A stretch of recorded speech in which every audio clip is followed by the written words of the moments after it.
মন্দিরে পুজো দিয়ে দুপুরবেলা খাওয়া দাওয়া করে নিয়ে সমস্ত কিছু কাজবাজ কমপ্লিট করে বিকেলবেলা গিয়েছিলাম মেলা দেখতে। আজকে ছিল গড়বেতার বিখ্যাত যে গাজন মেলা, তার হচ্ছে ধুনা পুরানো। দিনটা ছিল হচ্ছে রবিবার। আজ থেকে অনেক দিন আগেই তোমাদের সঙ্গে ব্লগটা করে রেখেছিলাম, তবে শেয়ার করা হয়নি। তো রবিবার ছিল, আর ছিল নীলষষ্ঠীর দিন, মানে নীল পুজোর দিন। এই নীল পুজোর দিনের এটা হচ্ছে ব্লগ। তো দেখো, সকাল সকাল ঘুম থেকে উঠে পড়েছি। ঘুম থেকে উঠেই সমস্ত কিছু কাজবাজ কমপ্লিট করে নিচ্ছি। যেহেতু আজকে নীল ষষ্ঠী, রাধা দিদিও পুজো দিতে যাবে, সেই জন্য ও কাজে আজকে আসবে না, আগের থেকেই বলে দিয়েছিল। তো সেই জন্য রাত্রেবেলা বাসন টাসন সমস্ত কিছু ধুয়ে রেখে দিয়েছিলাম। সকালবেলা উঠেই দেখো ঘর দোর ঝাঁট দেওয়া মোছা, যেহেতু আজকে একটা উপাস আছে, বার করব আজকে নীলের বার। তো সেই জন্য সমস্ত কিছু পরিষ্কার টরিষ্কার, বাসি ঘর ঝাড় পোছ সমস্ত কিছু সকালবেলায় ঘুম থেকে উঠেই আগে করে নিচ্ছি। করে নিয়ে সমস্ত কিছু কাজবাজ করে নিয়ে তারপরে স্নান করব, পুজো করব, মন্দিরে পুজো দিতে যাব। তারপরে সমস্ত কিছু করে নিয়ে চলে যাব ওই বাড়ি। তো তোমরা সবাই জানো যে এখন আমরা ওই বাড়িতে, মানে আমাদের পুরনো বাড়িতেই থাকছি। এই পুজোর সময় আমাদের এই গড়বেতায় যে গাজন হয় সেটা আমাদের বাড়ির একদম সামনেই হয় বলতে পারো।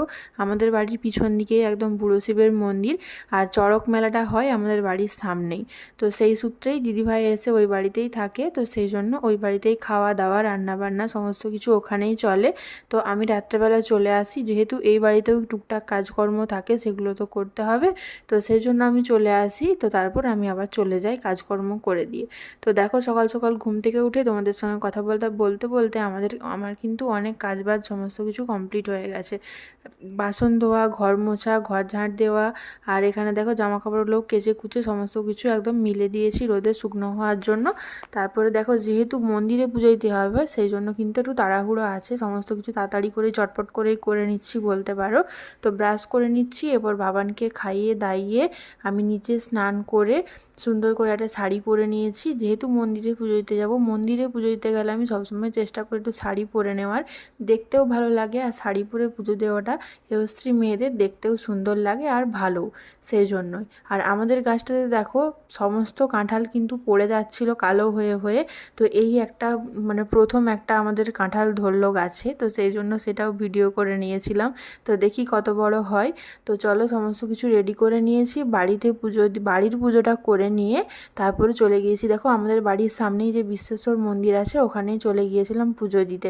যেহেতু বাড়ির সামনেই মন্দির, দেখতেই পাচ্ছিলাম কতটা ভিড় হয়েছে না হয়েছে। সকালের দিকে প্রচণ্ড ভিড় হয়েছিল, সেই জন্য সকালবেলা আর যাইনি, একটু বেলা করেই গিয়েছিলাম, সমস্ত কাজবাজ করে তারপরেই গিয়েছিলাম। তারপরে ওখান থেকে চলে এসে